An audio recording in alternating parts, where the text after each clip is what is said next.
changing as it flows, and a dreamer's just a vessel that must follow where it goes, trying to learn from what's behind you, and never knowing what's in store makes each day a constant battle, just to stay between the shores. And I will sail my best till the river runs dry, like a bird upon the wind. These waters are my sky. I'll never reach my destination if I never try. So I will sail my best till the river runs dry. Ladies and gentlemen, please stand. Too many times we stand aside and let the water slip away. So what we put off till tomorrow has now become today. So don't you sit up on the shoreline and say you're satisfied. Choose to chance the rapids and there to dance the tide. Yes, I will sail my best till the river runs dry, like a bird upon the wind. These waters are my sky.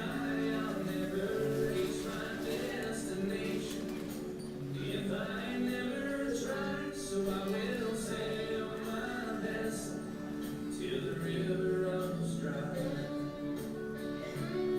And there's bound to be rough waters, but I know I'll take some falls.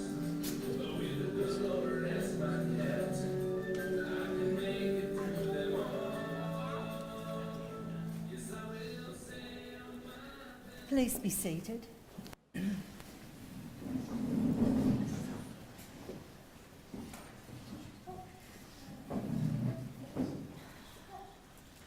On behalf of the Osborne family, I welcome you all here today as we join together to remember, celebrate and honour the life of Robert Paul Osborne, who passed away peacefully but much too soon last Sunday. We, as a community, offer our love and support to you all. And I'd just like to make a special welcome to all the people watching on live stream today. And I ask that you please be there for Paul's family, especially his dear wife Jo, his 6 children, Daniel, Chantel, Christopher, Andrew, Benjamin and Nicholas, and their partners, his 11 grandchildren and his 4 siblings, Yvonne, Ernie, Ron and Peter, in the times that are ahead as they slowly reconcile the loss of an adored husband, father, father-in-law, pop and brother. My name is Betsy White and I feel honoured to have been asked to conduct this service for you. Unfortunately, I never had the pleasure of meeting Paul, but over the past few days, I have learnt so much about him and what a genuine, good, honest Aussie larrikin he was that I really wished I had. And just as an aside, I think having visited the Ridge and experiencing the way of life and the stark beauty of the scenery above and below the ground leaves me in awe of anyone who lived, worked and thrived there for 40 years. Paul, you will be sorely missed by so many people, but I also know that you would have wanted no fuss or your family and friends to feel morbid at your funeral. So you'd probably be telling me at this stage to get on with it. So I will. We've come together today from different places and we're all at different stages on our journey through life. Our paths are varied and we look at life in different ways. But there's one thing we all have in common. At one point or another, and to some degree or another, our lives have touched the life of Paul. So today we're putting aside our usual daily activities for a while and have gathered here to give expression to the thoughts and feelings that well up in us at this time of loss. And also, in one way or another, his death affects us all. When someone we love dies, we are faced with trying to understand one of life's greatest mysteries. But I believe the following words are a way of looking at death that is a little comforting and makes it just a little easier to understand. Think of me as one at rest. For me you should not weep. I have no pain, no troubled thoughts, for I am just asleep. The living, thinking me that was is now forever still, and life goes on without me now, as time forever will. And if your heart is heavy now, because I've gone away, dwell not long upon it, friend, for none of us can stay. Those of you who liked me, I sincerely thank you all, and those of you who love me, I thank you most of all. And in my fleeting lifespan, as time went rushing by, I found some time to hesitate, to laugh, to love, to cry. Matters it now if time began, if time will ever cease. I was here, I used it all, and now I am at peace. Paul, you certainly left everyone with plenty of wonderful memories during your time on this earth. Your love of mining and the lifestyle it offered. Your workaholic attitude to life. The way you could put your hand to anything and make it work. The way you were always able to provide for your family. Your creativeness. Your resourcefulness. Your man's man exterior. The wonderful annual holidays you provided for your family to different parts of Australia, and the history lessons and love of all things Australian that you provided along the way. The way you preferred your own, or just a few people's company rather than a crowd. Well, really, the way you hated crowds. Your helpfulness. Your ability to work out a solution to any problem, some of them just a tad bit hairy. The enjoyment you got when you finally made the big move over here to Karangi, and what a complete contrast it was. Your love of your 11 grandchildren. Just how proud you were of your 6 children and what they have become. Your love and admiration of Jo, your dear wife for the past 44 years. These are but a few, but these are the memories which will help you begin to heal, and you will carry the light of his love and his memory forever. We're now going to hear a few more memories of Paul as his brother Ron and Ben share with us Paul's story. So, thank you. If they would like to, we're going to go, we've worked out the order. Thank you. Age people.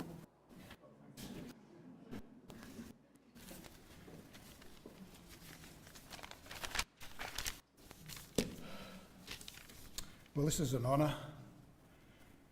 Thank you for the opportunity. As we consider Paul's life, we have to ask, what was it that shaped the boy that the man became? I thought that was a pertinent question at this time. And I think a good starting point is our early life. So by today's standards, we would have been judged as living off the grid. The house that we lived in was dirt roads, no electricity, no washing machine, no refrigerator, the quintessential dunny out the back, a clothesline which was a piece of fence wire going for about half a mile and a stick under it. So I figure that when Paul first went to Lightning Ridge, he probably felt right at home. But in the words of his brother, and I won't say what brother, he said Paul was a wild dude. And as I revisit our past, it was apparent that he did have a devil-may-care attitude. And those of us who understand that as a saying, it's got nothing to do with the devil. Just a wild child. So I've made a few interesting observations to see if we could verify this. Now, on that long clothesline in the Springs Road, Mum had all the nappies. They had to wash the nappies back then, and a neighbour counted 70 nappies one day.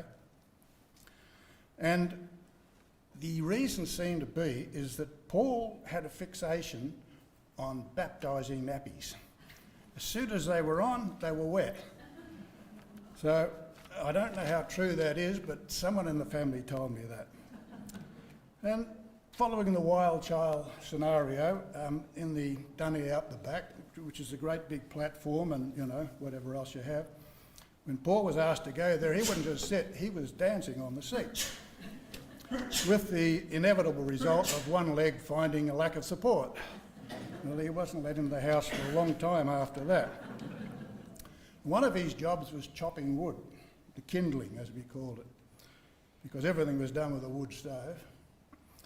And he was creative in that area also, to the point one day he almost took the skin off the inside of his leg as it sliced down his leg. He was a bit dangerous with tools.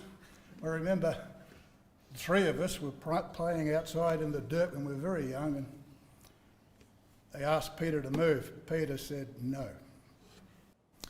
And Paul wasn't happy with that, so down came the hoe and planted itself fairly on Peter's head. It was an interesting day. But he continued this wild child behaviour. I remember very vividly while we were on the Springs Road property, the three of us would roam the property quite often, and one day we were up by the dam and Paul decided, out of the blue, he stripped all his clothes off, jumped on a bike and came hurtling down the paddock towards the dam. He was going to charge into the dam. Well, the bike hit the mud, he went head over the handlebars, and all I can say is that a lot of people in this room owe their existence to good fortune that day. I remember when we were at Tech College, I went for a snow trip up to Bright, and Paul was working up there at the time. So I got in touch with him, he came around and joined in the Tech College party. I think he was very impressed with one event at that particular party. There was a guy hanging from a beam by his legs, and he sculled a pint while he was up there hanging. Paul talked about that often after. I don't know whether he actually tried that out the ridge of it.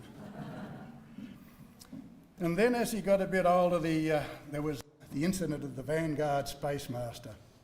Now, young people, I'm not making this up, it was the name of a car, a Vanguard Space Master. And he and Peter inherited it from father, and they liked to drive it around the district. Anyway, Paul had a desire to drive as fast as he could around a particular corner. And he increased his speed daily until, yes, he rolled it. And Peter was rolling around as the co-pilot, he was rolling around on the floor. And all I can say, Peter, is that God intended for you to live. Paul had another car, and it was called a Zephyr, and I'm not making that up either. It's not an animal, it was a car. And he rolled that 6 times and walked away from it. Unbelievable. But a standout pastime for the three of us was bird egg collection. Now, the three of us sort of grew up like triplets, and all I can say about that is that for the first 12 months I was more advanced. Anyway, we would roam the district looking for different bird eggs, and the end result of that, there was about 80 different kinds of birds which we know all the habits of, etc., etc. And to accomplish this, of course, we were allowed to wander far and wide in the district.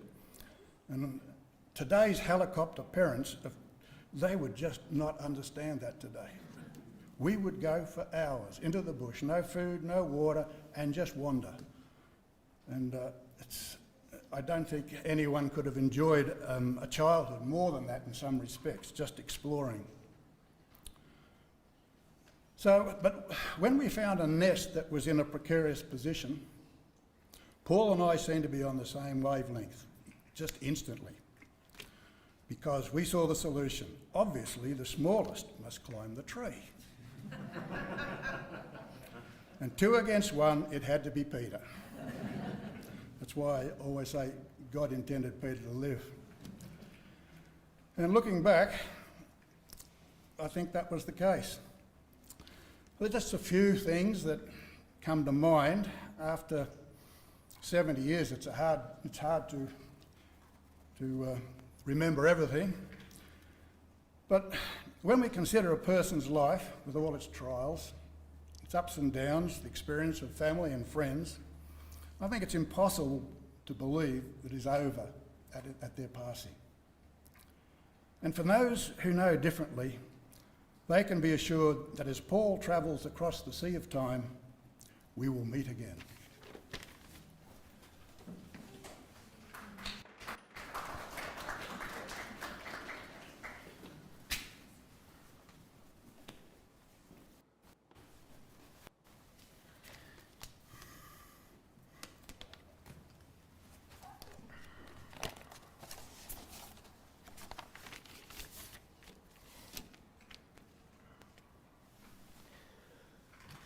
The last week has been really hard. We came together as a family to spend the last days with Dad. Spending every waking moment by his side, telling stories, laughing, crying, and just being together. And each of us individually, when we had our moment alone, trying to find out where the money was buried.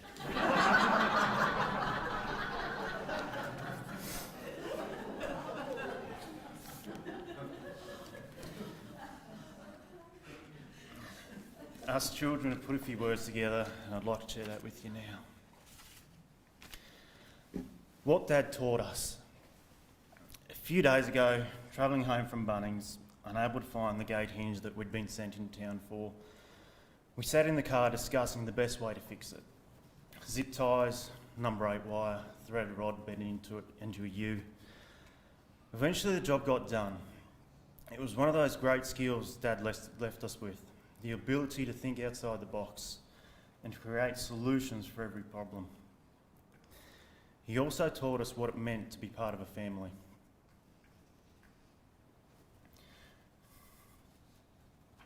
Working together from a young age, each of us had our turn, moving machinery and helping with the mining, from going through tailings to setting up diggers. Being part of a family as big as ours also meant knowing when to grab a beer and settle in with the crowd, and when to grab the tractor keys and head for the hills. He showed us what it meant to be there for your children. He and Mum have travelled many miles in our times of need to paint walls, fix fences, do a bit of gardening, help with harvest, or relieve us of a few ride-on lawn mowers. He was in his element any time there was a job to be done. He showed us how to go adventuring and the wonders of nature. Each year a different destination, the Great Ocean Road in a second-hand tent. Luckily it only rained the first night. There was a trip around Tasmania and many trips to Bendigo, which generally included second-hand markets, the Dragon Parade at Pall Mall, and a gully in the bush that was full of gold waiting to be found by us. He taught us what it was meant to create a home. Mum would mention that it would be nice to have a table here or an arch there, and often by the time she came home, the project would be well underway, if not finished. They built 2 houses that became our homes, doing everything from building, plumbing, plastering and tiling. They say that the goal isn't to live forever, but to create something that will, and he definitely did that. He taught us what it meant to create a family.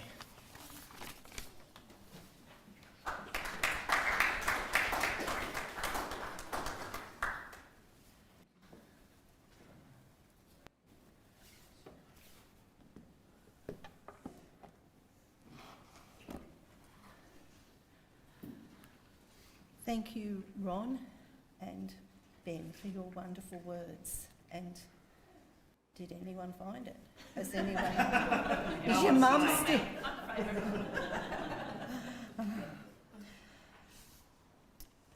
Is there anyone else who would like to share some memories of Paul?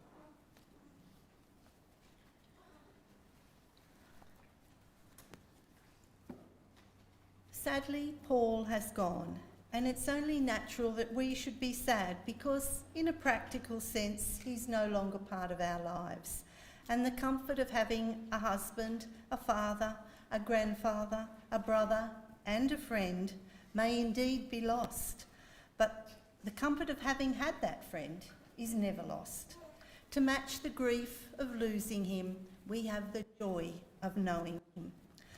A joy of which we will become especially aware of at this moment as we spend a few minutes in silence, listening to the music and remembering Paul, and picturing his living image in our minds and recalling the special personal qualities that made him so unique. These pictures from various parts of his life will also help with your memories. The next few minutes are your time.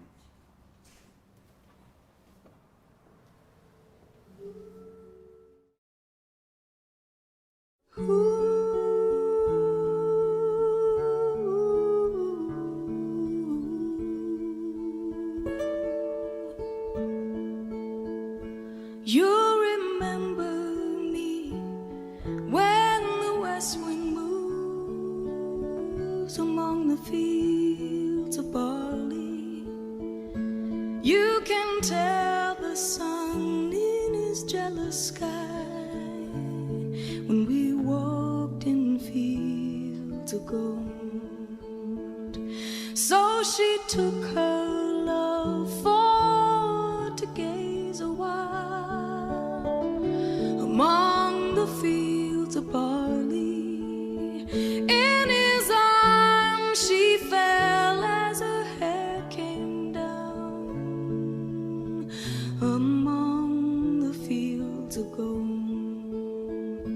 Will you stay with me? Will you be my love among the fields of barley? And you can tell the sun in his jealous sky when we walked in fields of gold. I never made promises lightly, and there have been some that I've broken, but I swear in the days still left we'll walk in fields of gold.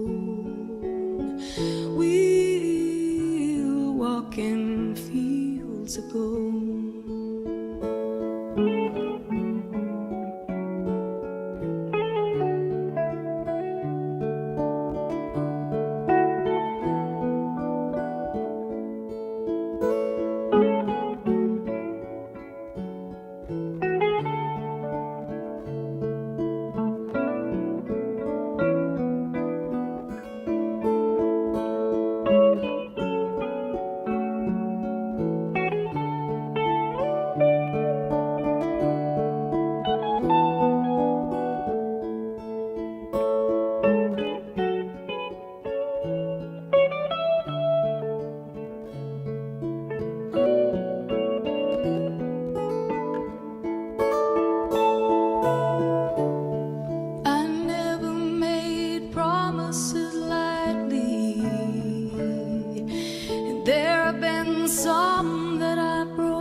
Since those summer days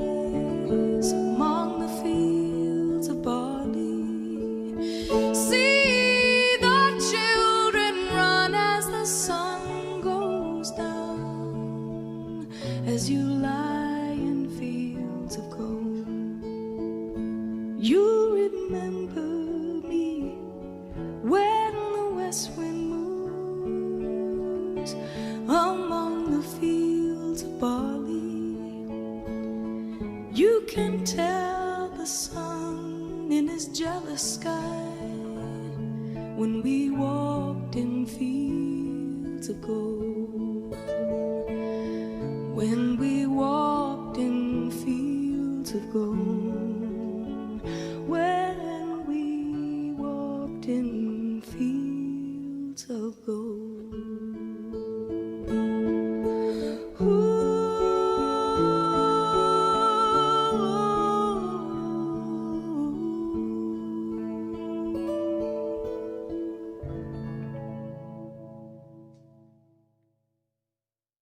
Family for sharing such beautiful photos. Thank you. Family and friends, the time has come to say goodbye to Paul. Shall we stand?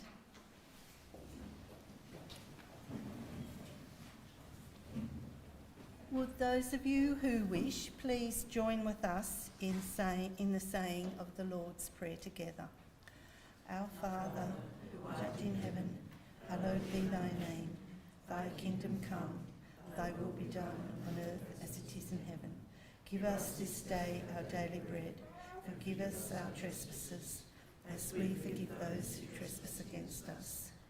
Lead us not into temptation, but deliver us from evil. Amen. Tenderly and reverently, we commit Paul's body to be cremated.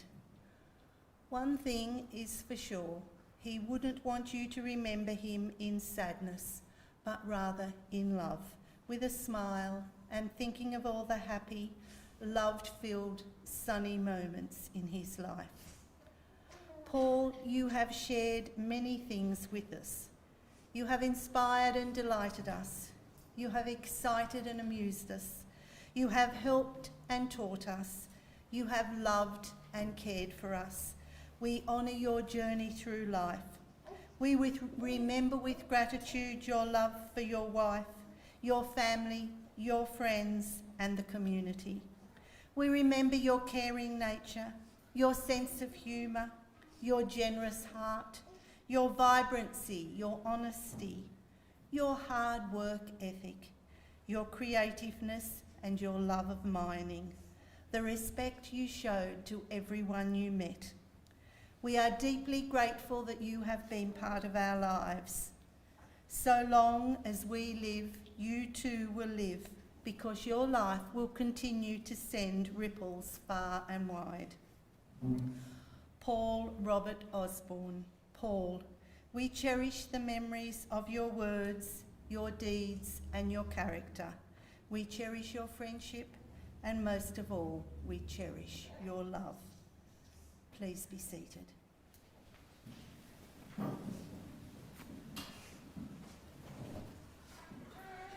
We now leave the memory of your beloved Paul in peace.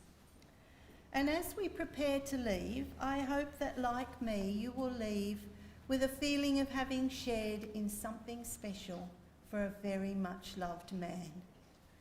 Let us remind ourselves that the dead reside not in the grave or in an urn, but in the hearts and the minds of the living. Hold on to Paul in your thoughts. There's no need to part from him too hastily.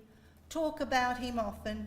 Repeat the words and sayings that he used and the jokes he made, and enjoy your memories of him, just as we all have here today. With great love, everlasting admiration and respect, we farewell you now as you take your leave from us. The love you leave behind lives for all eternity. Now, I haven't forgotten those leaves that you've all been holding. Chantel described them as a piece of me with you, and that's exactly what we're going to do now.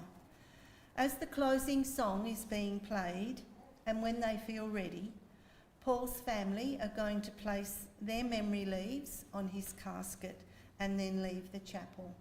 You're all invited to do likewise after they have finished. May you all find strength and support in your love for one another, and may you find peace in your hearts.